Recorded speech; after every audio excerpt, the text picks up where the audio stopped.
Hello, welcome to Oxford Heirlooms. Now today we're going to create the elastic casing for both of the legs. But I need to go to the ironing board first because according to the pattern instructions, I need to fold this bottom over 1/4 of an inch first and then fold it over 3/8 of an inch next so that it'll accommodate some 1/4 inch elastic. But this will take me a minute at the ironing board to get this ironed into place. Okay, so I've been to the ironing board and I've pressed that into place. Now, since I do have a little bit of a curve right here at the seam, I'm going to pin this in place all along this casing. So this will take me a minute to do.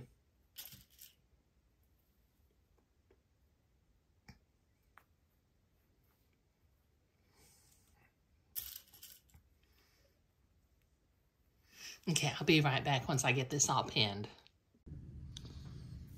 Okay, so I have both legs hemmed. Now using a straight stitch, I'm going to sew right along the folded edge of the casing. Because this is a small 3/8 of an inch casing, so I need to leave as much room as possible for my 1/4 inch elastic.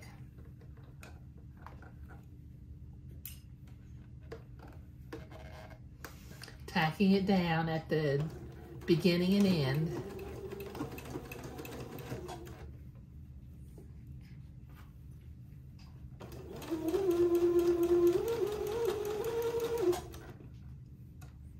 Now you kind of got to go slow because you don't want to float off of the casing and you want to stay as close to that edge as possible. Okay, so this will take me a minute to get all of this sewn. Okay, I have both of those casings sewn in place and I went to the ironing board and I gave it a little bit of a press also. Okay, now according to the pattern, I need to have 11.5 inches of elastic for a 12 to 24 month bubble. And this is a 12-month bubble. So I've got some elastic and I've got a ruler. I'm not sure if you can see this, but I have a ruler painted to the platform of my sewing machine cabinet. So I'm going to measure out 11.5 inches and cut 2 pieces.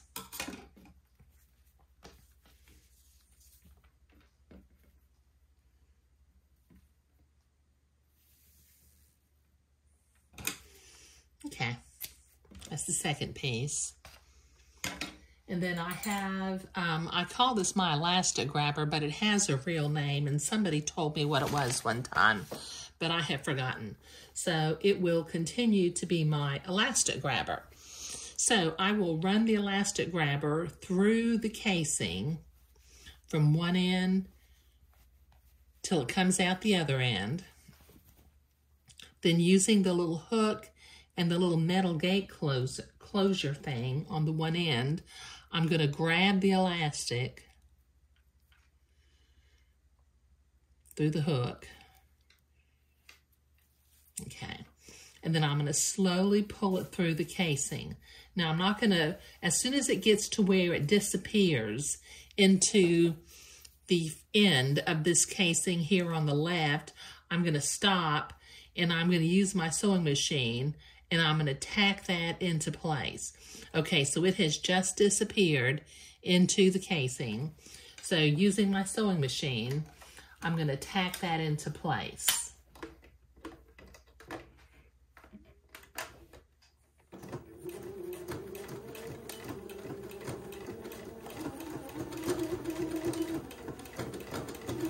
Just sewing back and forth a couple of times.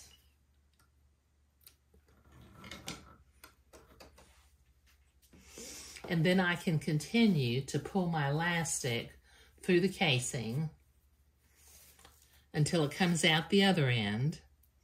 And once again, I'm going to let it go back into the casing just until it disappears without letting it go all the way in.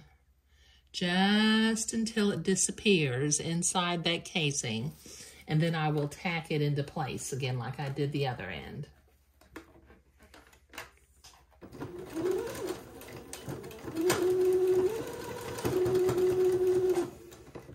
Just by going back and forth a few times. Okay, now I need to repeat this process for the other leg, but I'll do that off camera. Okay, so we've got the elastic drawn through the casing on both sides, and I'm going to pull that elastic to kind of get the gathers to move evenly along the elastic. And this is looking just lovely. It's almost a finished bubble. Now, in the next video, we'll be working on the old Singer sewing machine again, and I will be creating some buttonholes on the front and sewing some buttons on the back, and then I'll also be marking on the back where to sew my buttons on the back yoke. We need to tack this entree to the inside of the garment, but we are nearly finished. So this next video will be the last video for project number 8, but isn't that looking just lovely? Thank you.